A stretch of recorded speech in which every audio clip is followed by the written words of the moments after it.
Hello YouTube, bienvenue ou re-bienvenue sur ma chaîne Nesty Books & Coffee. Aujourd'hui on se retrouve pour les sorties du mois de mai 2023 à venir. C'est parti! C'est la deuxième fois que je fais ce type de vidéo où je vous présente les sorties qui m'intéressent le plus. Évidemment je ne craque pas pour toutes ces sorties, ça serait impossible. Ça serait ingérable et ma pile à lire exploserait, mais c'est pour vous donner une idée de tous les titres qui peuvent sortir et m'intéresser. Évidemment, c'est loin d'être exhaustif, il y a des centaines de livres qui sortent par mois. Je ne vais pas tout vous présenter, je vous présente simplement les livres qui titillent le plus ma curiosité. On va commencer tout de suite, sinon ça risque d'être assez long. En date du 3 mai 2023 sortira La fille de la déesse de la lune de Su Lin Tan, chez Stardust, c'est un tome 1. Dans ce livre, on va suivre une jeune fille qui est la fille de la déesse de la lune, comme le titre l'indique. Et elle est toute seule donc sur la lune, elle a grandi toute seule. Elle a un nom à consonance chinoise, donc je ne sais pas le prononcer. Xingyin. Honnêtement, je sais pas, je veux pas offenser qui que ce soit. Cette jeune fille a été protégée toute sa vie, on a caché son identité à un empereur céleste. Sauf qu'un jour, elle va malheureusement être découverte et donc elle va rentrer dans ce domaine céleste et toute une aventure va s'en suivre. Le résumé est assez flou pour moi, mais je dois dire que ce livre m'intrigue depuis un moment, depuis sa sortie en VO. Je vous mettrai la couverture en VO parce qu'il me semble qu'on l'a vu plusieurs fois. Il a l'air assez intriguant, donc pourquoi pas. Il sortira chez Stardust en 2 éditions, une édition collector, donc en relié, et une édition brochée. Le 3 mai 2023 sortira Le souffle du puma de Laurine Roux, publié à l'École des loisirs dans la collection Medium.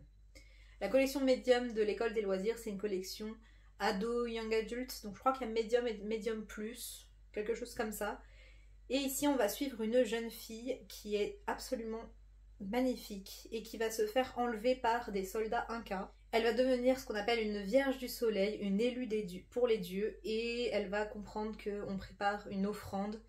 Elle a peur pour sa vie et elle se refuse à cette destinée, donc on va suivre un petit peu ses aventures. C'est un livre qui m'intrigue beaucoup parce qu'on voit très peu ce genre de sujet, donc les croyances incas par exemple, c'est quelque chose que j'ai jamais croisé en livre et encore moins en littérature ado, donc plutôt hâte, sachant que la collection Medium généralement, j'aime plutôt bien ce qu'ils font. De toute façon, l'école des loisirs, ça reste une valeur sûre. Le 4 mai 2023 sortira chez Scrineo La folie des papillons de Laetitia Casado. Ici, on va se retrouver en 1922, plongé dans le Paris de cette époque.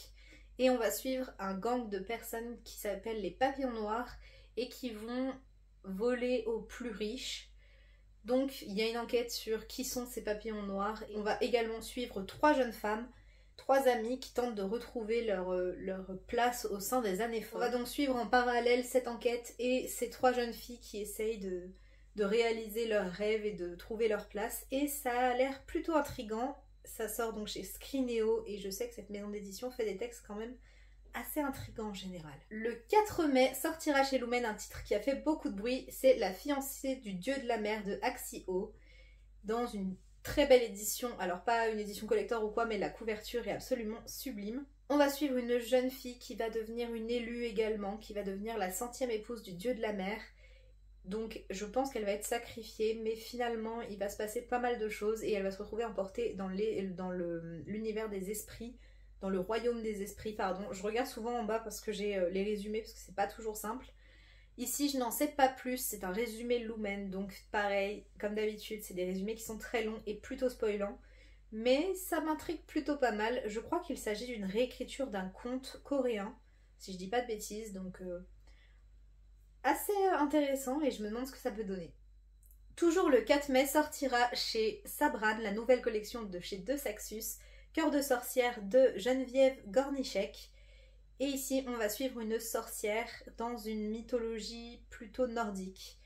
La phrase d'accroche dit « Les hommes meurent, les dieux meurent, elle survit ». Le destin d'une sorcière, d'une femme, d'une mère face aux dieux. On va suivre une sorcière qui s'est opposée au dieu Odin et qui va en perdre la mémoire et le cœur. On va tenter de l'assassiner. Elle va survivre et à son réveil, elle va tomber amoureuse de Loki. Loki, dieu qui sème plutôt la discorde. Elle va devenir mère et on va suivre le destin incroyable de cette sorcière. Ça a l'air assez compliqué, enfin assez complexe comme univers. Plutôt de la fantaisie adulte. Je sais que Sabran s'inspire plutôt du Prieuré de l'Oranger comme collection, donc des textes assez complexes, assez riches, mais celui-là m'intrigue beaucoup. L'édition qui va sortir est absolument magnifique, mais je pense attendre quand même des retours avant de me le procurer, parce que ça a l'air quand même assez complexe et je veux pas acheter un livre qui finalement me fera très très très peur. Le 10 mai 2023 sortira Legends and Latte de Travis Baldree chez Inis Éditions. Ici, on est dans une cozy fantasy avec une jeune orque qui va ouvrir un café, un coffee shop, et on va rencontrer les clients du café, les collègues. C'est de la cozy fantasy, c'est un genre que je commence à plutôt bien aimer. Alors j'en ai lu que 2 je pense dans ce genre-là, les 2 livres de T.J. Klune qui sont sortis chez De Saxus, mais ici ça m'intrigue pas mal. Je sais que Plop, alors j'ai perdu son prénom, mais je vous mettrai sa chaîne en barre d'infos, et Juliette de Livre et Sortilège ont toutes les deux bien aimé ce bouquin qu'elles ont lu en VO, donc je suis plutôt intriguée. En tout cas, la cozy fantasy, ça fait vraiment vraiment du bien au moral, et là, ça a tout pour me plaire. Le 10 mai toujours sortira le tome 2 de Legendborn de Tracy Deonn, publié chez J'ai lu. On est ici sur une réécriture des légendes arthuriennes avec un personnage noir, et rentre en considération beaucoup de choses sur le racisme, sur la ségrégation. Apparemment, c'est très très bien fait. Je vous note que le tome 2 sort.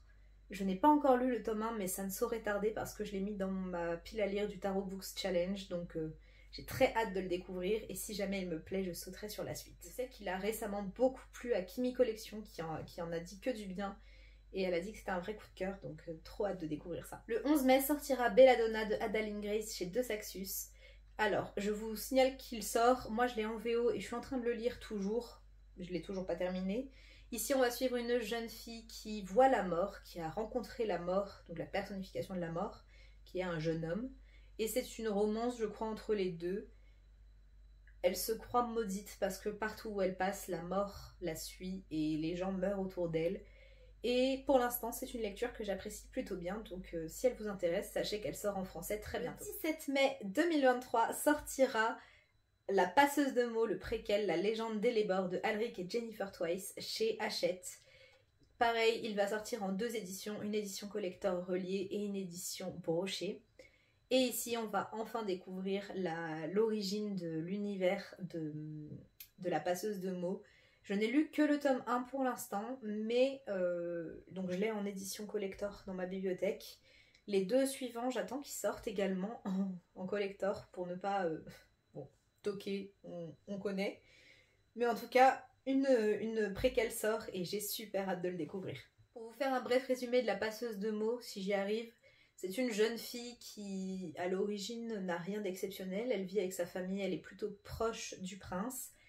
Et un jour, une catastrophe va arriver et elle va découvrir qu'elle est la passeuse de mots et elle doit apprendre à contrôler les mots qui ont chacun un pouvoir. Et c'est un livre que j'ai beaucoup aimé, qui est assez original dans son système de magie. Et moi, je l'avais écouté en audio sur Nextory et c'était vraiment très qualitatif, très vivant du coup comme écoute. Donc je vous le recommande très très chaudement.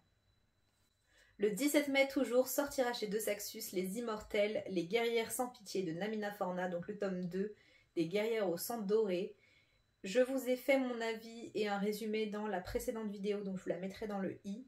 La précédente ou celle d'avant, je ne sais plus exactement le planning de sortie des vidéos.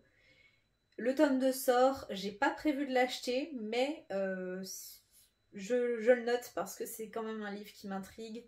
Comme je vous ai dit dans ma précédente vidéo, l'histoire m'a plu, c'est seulement l'écriture et l'exécution qui a un petit peu péché. Donc voilà, je le note. Peut-être que certains sont très intéressés, donc voilà, vous êtes au courant. Le 25 mai sortira La Cité du Savoir de Nadia Coste chez Scrineo.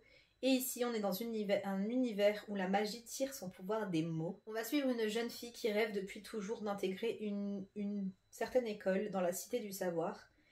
Et on nous dit qu'elle pourra enfin apprendre à contrôler la magie des mots. On va également suivre son meilleur ami qui, lui, n'a jamais voulu apprendre à lire et qui a perdu son grand frère d'une maladie un peu particulière. Elle va finalement intégrer l'école et son meilleur ami va venir pour l'aider, la surveiller, la protéger, et ça a l'air assez cool. J'aime beaucoup l'idée d'une magie des mots comme dans La Passeuse de mots. Vraiment, je me dis, ça peut être pas mal. Et la dernière phrase, c'est « Leur vision du monde s'en trouve ébranlée, leur amitié résistera-t-elle aux épreuves qui les attendent ?» Ça a l'air hyper cool, donc hâte de découvrir ça. Le 25 mai sortira chez De Saxus Gilded, je sais pas du tout le prononcer, le tome 1 de Marissa Meyer. C'est un livre qui m'intrigue depuis longtemps en VO et il sort enfin chez De Saxus. On va suivre une jeune fille qui a été maudite par le dieu du mensonge et qui a donc développé un talent pour raconter des histoires qui sont complètement fausses et fantastiques. Sauf que l'une de ces histoires va attirer la mauvaise personne, le roi des aulnes, et il va venir l'emprisonner et elle va devoir faire une tâche qui est complètement impossible, elle va devoir filer la paille en or. Elle se retrouve plongée dans un univers très sombre avec des ghouls, des fantômes, des esprits, des morts vivants et elle ne sait pas trop comment s'en sortir. Accidentellement, elle va faire appel à quelqu'un et ce quelqu'un va lui proposer un pacte, mais on sait tous que les pactes, danger, donc hâte de voir ce qui va se passer après. Je vous ai fait un résumé plus ou moins précis parce que c'est vrai que j'ai tendance à ne pas lire les résumés, donc super compliqué pour faire une vidéo comme celle-là, mais celui-là m'intrigue beaucoup depuis longtemps. Je sais que les avis sont plutôt mitigés, mais j'aimerais bien quand même le lire, je pense. Donc à voir. Je vous en redirai des nouvelles si jamais je craque. Le 25 mai sortira dans la collection Prélude de chez Gulfstream d'après Carmen d'Adrien Borne. Je vous avais parlé il y a quelque temps de la Traviata de Fabien Clavel, donc d'après la Traviata. Ce sont des réécritures modernes de certains opéras ou certaines pièces de théâtre. Et ici, c'est une réécriture de Carmen, mais à notre époque moderne, un peu qui suit un peu le mouvement MeToo.